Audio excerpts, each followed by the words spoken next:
regular session of the Senate in the 19th Congress of the Philippines. It is hereby called to order.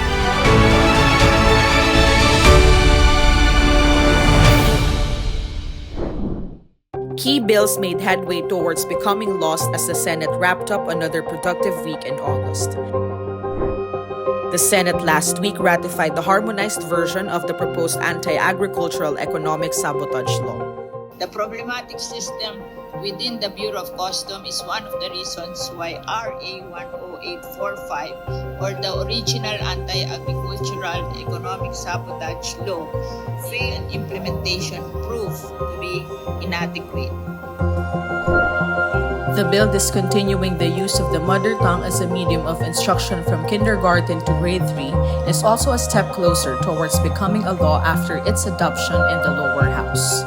The committee has worked diligently to gather insights and learn from educators, parents, and policy experts around the country. And the consensus is clear. There is no evidence that the current policy improves learner outcomes. This mandatory legislation brings integrity to our efforts by ensuring that we faithfully implement the MTB-MLE policy where it is most effective. Senators led by Senate President Francis Cheese G. Escudero witnessed the signing of the Implementing Rules and Regulations of Republic Act No. 11997 or the Kabalikat sa Pagtuturo Law by Department of Education Secretary Sonny Angara in a ceremony held in the upper chamber. Meanwhile, the Senate is set to pass on third and final reading the proposed Livestock, Poultry, and Dairy Industry Development and Competitiveness Act after it hurdled second reading approval. Also approved on second reading was the proposed Enterprise-Based Education and Training Framework Bill aimed at improving the skills of the Filipino workforce. The Senate also made sure to prioritize needs in local communities in passing various House bills seeking to establish and upgrade hospitals and bills declaring holidays in the provinces of Samar, Bukidnon, La Union, and Marinduque.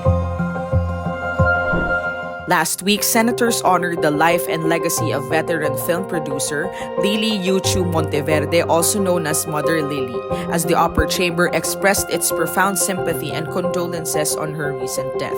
You will be greatly missed. Muli, Mother Lily, maraming salamat sa iyo.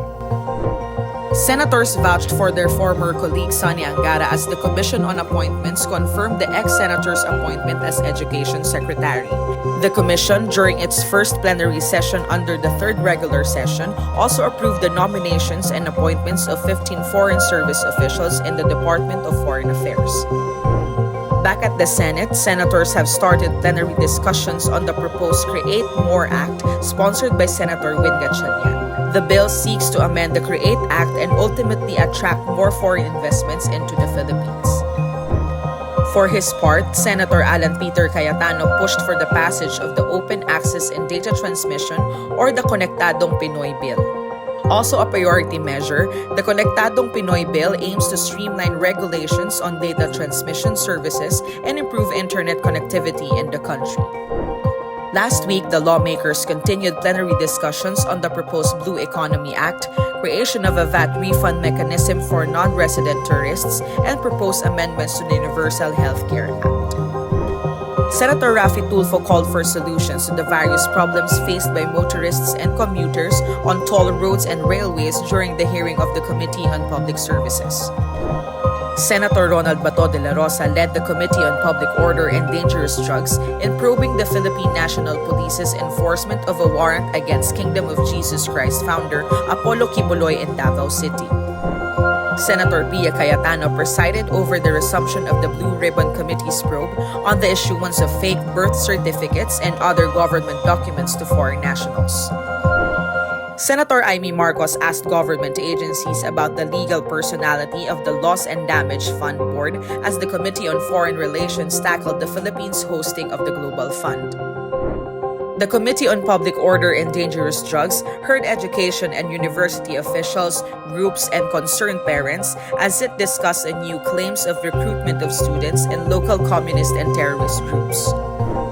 Senator Robin Hood Padilla led the Environment, Natural Resources, and Climate Change Subcommittee in inquiring into the effectiveness of the government's information campaign about the impacts of the El Niño phenomenon.